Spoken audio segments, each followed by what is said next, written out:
આયુર્વેદિક ઋષિઓ એમ કીધું છે કે યશવંતભાઈ કે આંબાની કેરી મીઠી હોય, તમારે ખાવી હોય તો ખાઈજો, પણ અંતે એમ પણ લખવું પડ્યું કોક નો પણ હોય એમ, કોક ખાટા દવેડાય હોય એમ.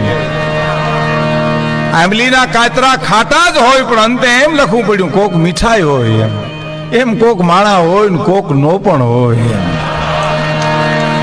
જડ ચેતન ગુણ દોષમય વિશ્વ કીન કીર્તાર.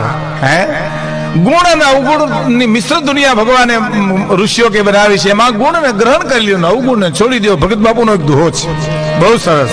હે કે ગણ કર્યા ગોખા કરે અનવા ઉગાણ ભૂલી જાય, પણ કાગા કાગા ઈ તો કેવાય એ ઓલા મોટા મન ના માનવી, પણ કાગા કાગા ઈ